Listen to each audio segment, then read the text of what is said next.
Hello everyone and welcome to your fourth Adobe Premiere Pro tutorial, Creating a Project Part 3. In this tutorial, we will learn the last steps involved in creating a new project. So let's start. This window, what you see here, is the new sequence window.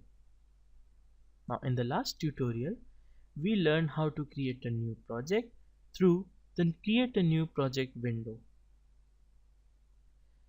A project contains one or more number of sequence inside of it.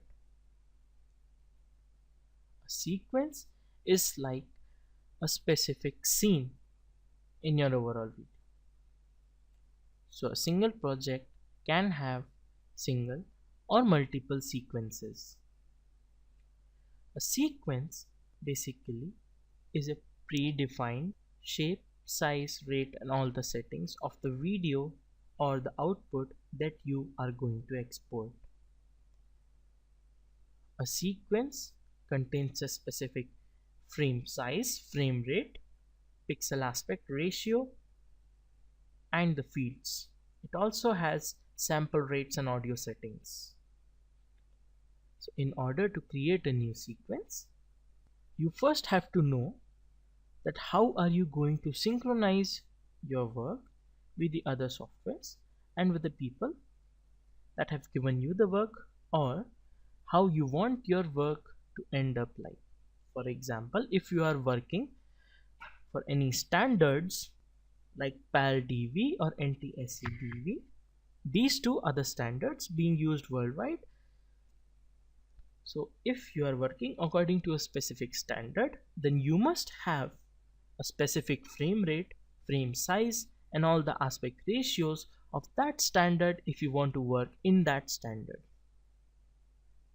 So in order to make a new project, a new sequence rather, according to the standards, you can just select one of the standards over here. For that you need to know what standard you need to work in. For example, the NTSC-DV standard of 48 kHz provides time base of 29.95 frames per second,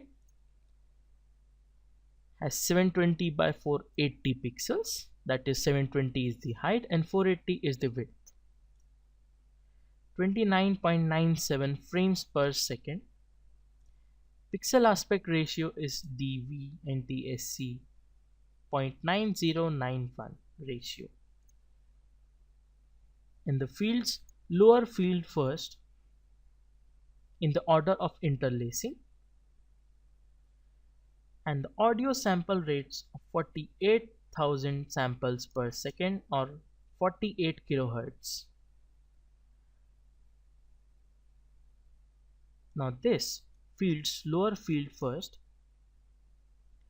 we have to select the fields in order to prevent interlacing of our video.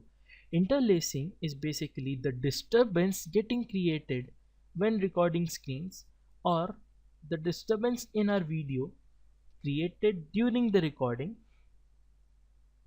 if not proper field is set up in our video. So just select a standard. DV-PAL is basically used in India. So widescreen DV-PAL is 720 by 576, 25 frames per second. So just select any standard and then give the sequence name and then hit OK. And then your Adobe Premiere Pro window of interface will open. So guys, that's it for this tutorial. Thank you for watching.